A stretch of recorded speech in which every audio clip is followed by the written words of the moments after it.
The Cinemedia Society presents Encounter by Patrick Ireland. Read by Ethan Ireland.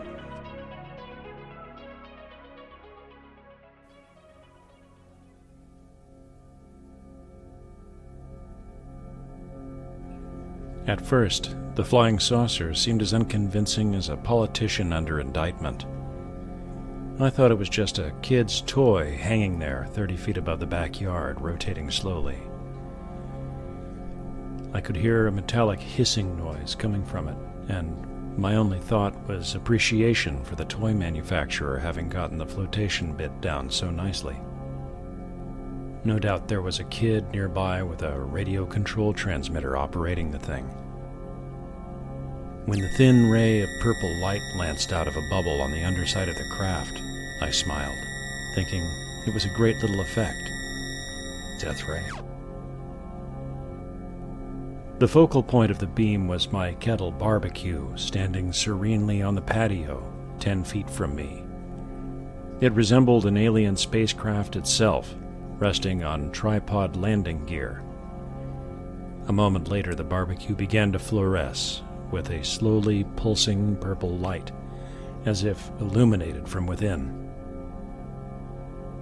I'm afraid my mouth fell right open as the tripod-mounted kettle began slowly to rise from the patio. An inch, 2 inches, half a foot. I heard a strangled sound from my throat as the barbecue, the frequency of its light pulses increasing, rose fully 6 feet above the patio. It then began rotating slowly about its vertical axis, the 3 legs pirouetting gracefully. I looked back into the sky and saw the saucer rotating at the same speed as the barbecue. It was fascinating, the 2 objects matching rotational velocity perfectly. The only sound was the metallic whisper emanating from the saucer. My mouth was as dry as dust, obviously from hanging open like the seat flap in a pair of long-handled drawers. I closed it with a click, gulping as I did so. My eyes were equally dry, the result of staring unblinking for some minute and a half or so. But I didn't dare blink. God, if I only had a camera. Better yet, a video recorder. The barbecue began to wobble, its pristine rotation degenerating into an hourglass shape, as a decelerating top does before falling on its side. Wider and wider grew the arc at the top and bottom until it seemed to be in a nearly horizontal axis. And then, bang! The dome-shaped lid flew off, whizzing right over my shoulder, followed by the grill, and a stream of gray and black ash which dusted me from head to toe, belching up a sooty cloud that enveloped the whole patio. Nearly blinded by the ashes, my hands reflexively went to my face. I heard a resounding clang, which had to be the kettle falling back to the ground, followed by a rolling clatter as it spent its energy whirling wildly across the bricks. There was a sharp pain in my right shin as some part of it hammered into me. I rubbed my eyes frantically, desperate to see what was happening, and the next instant, all was silent. The whirring noise of the saucer was gone. The barbecue had come to rest after its wild dash across the patio, and I could hear nothing but my own panic-stricken breathing. I forced my eyes open, ignoring the gritty feeling of the ashes, and struggled to locate the saucer. I could see nothing but the empty late afternoon sky, treetops gently swaying in the slight breeze. I gawked around me at the patio, noting the wild disarray of scattered barbecue parts, 2 overturned lawn chairs, and everything dusted with a fine peppering of ashes. I noticed a trembling weakness in my knees, and staggered to the nearest lawn chair, uprighting it hurriedly and allowing myself to collapse into it. Just what the hell had happened? The whole thing had taken no more than a minute, 2 at the most. What I'd just witnessed was impossible, right? But I was surrounded by evidence that it had happened. My mind seized on a thought it could live with. It had been a freak gust of wind.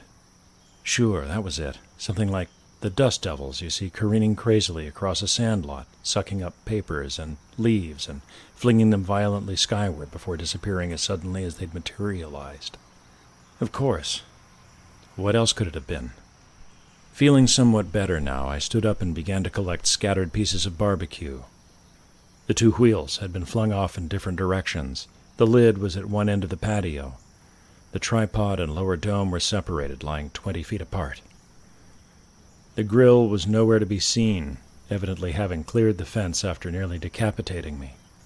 It must have been one hell of a dust devil, I thought. My mind was keeping itself a discreet distance from the saucer in the sky, the strange metallic whirring noise, the pulsing purple light, and the remarkable joint ballet performed by the barbecue and the saucer. If these could be accounted for, it would best be done later when the sanity-preserving filter of rationalization had had more time to blur the finer details of the experience. For the time being, it would be best just to straighten up the mess this errant breath of wind had brought about. I located the wheels, replaced them on the tripod, carried the assembly over to the kettle bottom, and prepared to insert the tripod into the sockets on the underside of the dome. Except there seemed to be a problem with this. The legs, plain aluminum tubing, didn't want to fit in the sockets. Looking closer, I saw the reason. The sockets were no longer sockets. They were smooth, rounded protrusions, rather than the short lengths of steel tubing welded to the dome. I felt a chill ripple along my spine. Wait a minute now, my mind chided. You assembled this little jewel yourself, right out of the box, following the simple instructions. I set the tripod aside and knelt for a closer inspection. Sure enough, the three sockets, equidistant around the belly of the kettle bottom, had undergone a remarkable change. Each was no longer a 2-inch length of tubing, but rather a glassy, smooth, blister-shaped knob. Trembling slightly, I turned the dome over and looked inside of it. I seemed to hear a ringing in my ears. The inner surface of the dome had been transformed from soot-caked black into a glossy, pale purple. Smooth as glass to my fingertips, it was also noticeably warm. I tilted the dome toward the setting sun, catching the light and looking closer. The substance didn't reflect the light as its glassy finish would suggest. Rather, the direct sunlight seemed to sink into it, causing it to appear as if lit from within. Gazing intently at this amazing substance, I began to feel an enveloping sense of calm. I knew that I was seeing and touching something entirely alien, but it seemed to have a very soothing effect on my nerves, which only moments before had been badly shattered. Closer scrutiny in the improved light revealed a delicate tracery of darker purple veining beneath the surface, not unlike marble or onyx. It was a truly beautiful effect. As the light waned gradually, the effect of depth subsided, and with it, the pervading sense of peace. I realized I had been rocking back and forth as I knelt, staring transfixed into the lovely concavity of what had shortly before been the bottom half of a kettle barbecue. The light had nearly gone now. I was struck by the incongruity of my actions. It was as if I'd been hypnotized for how long? I struggled to my feet on fatigue-stiffened knees and looked at my wristwatch. It was a moment before I realized that it had stopped, the sweep second hand immobile at 18 seconds past 4:45. It had been, I was sure, about that time when I had stepped out onto the patio and seen the toy saucer in the sky. I felt suddenly confused, and at the fringes of my confusion, panic was stirring. I dropped the kettle and hurried for the back door to the house. It was nearly full dark now, at least 2 hours later than my watch indicated, and that worried me greatly, since it could not have been that long since I first spotted the saucer, not nearly that long. I bumped my way through the door and into the darkness of the house, fumbling for the light switch. For 1 second I had a terrible feeling that the lights would not work, but to my great relief, the room filled with welcome light, and I was on familiar ground.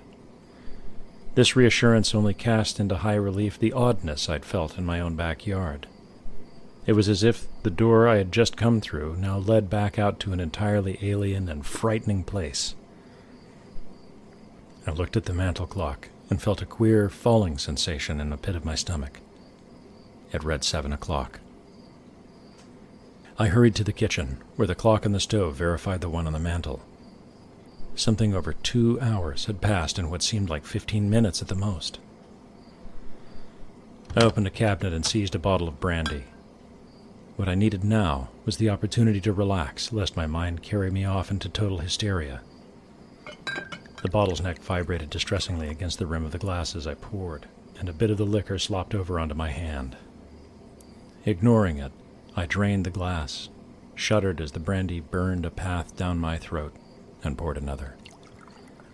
I put the bottle down, found a chair, and fell into it, trying to suppress the tendency to hyperventilate. Presently the brandy took hold, and my nerves settled a bit. I replayed the event in my mind. No matter how many times I went over it, there just wasn't 2 hours worth of action. 15, 20 minutes, tops. Then I froze, recalling what I'd heard of people who'd claimed to have had UFO experiences, which resulted in unaccountable time loss. Was this what it was like? I sneered at myself. I'd never put any stock in what these people said. They were just publicity seekers, weren't they? But hadn't several of them claimed to have been skeptics before their experiences? I was certainly a skeptic. But now, my mind was whirling, bouncing from one thought to the next, caroming off another and another, never staying long enough with one notion to think it through. Each new idea seemed to give rise to 2 or 3 others until I felt as if my head were literally spinning, rotating, as the saucer had, as the barbecue had. And all at once, I seemed to hear that B-movie sound effect again, growing louder and louder until I had to get away from it. I knocked over the chair as I leaped up and hurried across the room to the door, grabbing the knob to throw it wide open. Instinct told me this was somehow the wrong thing to do, but my body was galvanized into unstoppable motion. The door flew open, and I was through it in an instant, leaving it standing wide as I rushed out into the backyard. And before I had run 5 steps across the pitch-dark patio, I saw it. Not up in the sky, but on the ground. A slowly pulsing circle of purple light. Now, an odd thing happened. While I'd been in the house, the memory of the light, the saucer, the barbecue, everything, had clamped an unrelenting fist of terror around my heart. But as I lurched into the yard, and my eyes were drawn to that gentle pulse of eerie light, I felt a great calm flood into me and wash away the panic. I found myself moving steadily toward the source, the barbecue kettle, lying there on the lawn where I'd dropped it. It continued pulsing serenely, the light seeming to expand and contract, perhaps 10 or 12 beats a minute. It was soothing. So soothing. I approached it slowly, more in reverence than in fear. There was no sound, nothing but my breathing, now tapering off from the panic and violent activity of a few moments before. The night air was cool, comfortable to my skin, and I felt suddenly wonderful, more alive and vibrant than I could ever remember. Reaching the kettle, I knelt before it and sat on the lawn, bathed in its pulsing glow, at peace with myself and eternity.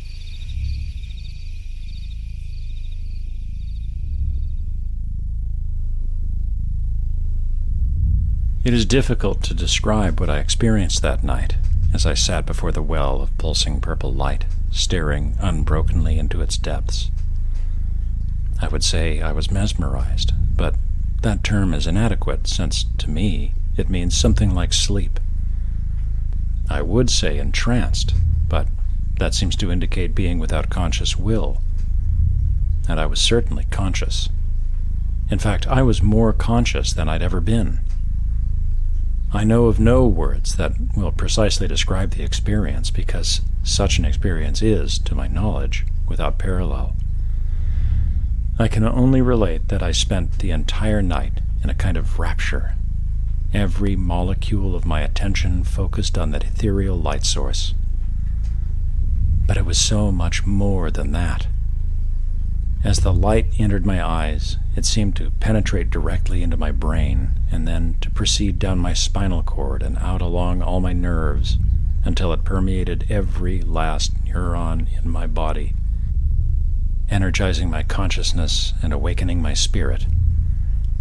There was no way to judge the time it took, but after an interval, I felt utterly saturated with the essence of purple, as if my nervous system were a container that had been filled to capacity with living, intelligent plasma. And at that moment of saturation, I sensed the completion of a preliminary step.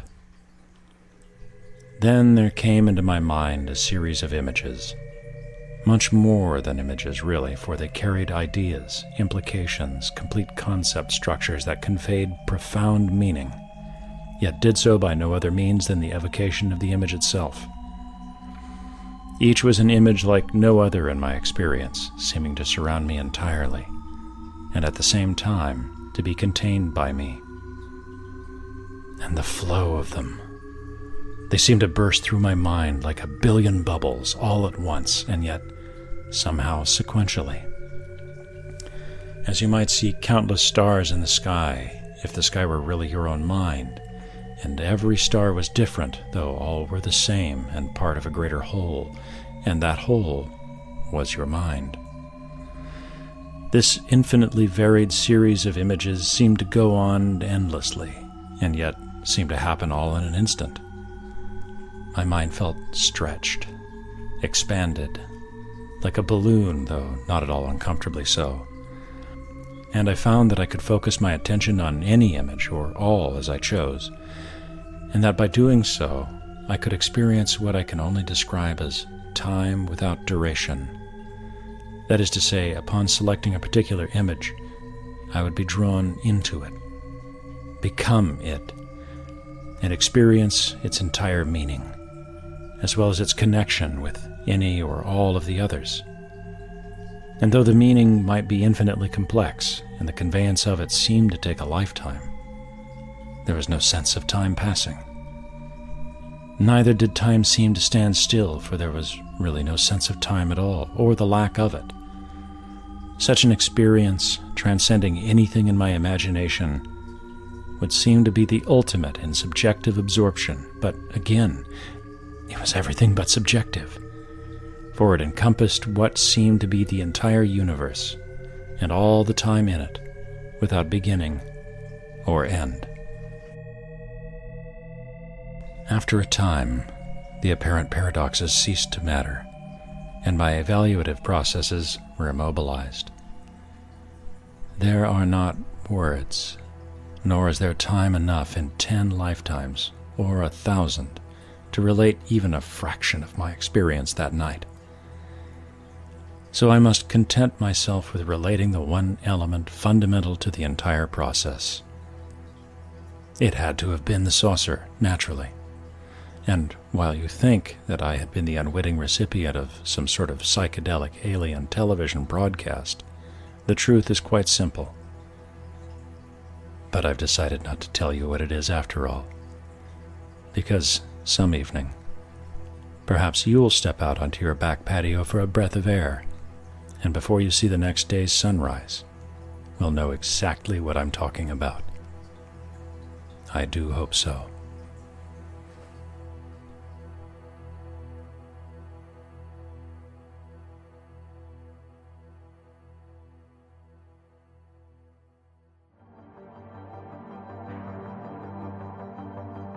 This has been the Cinemania Society presents Encounter. Copyright 1987, Patrick Ireland. The Cinemania Society is a product of the Cinemania Society, LLC.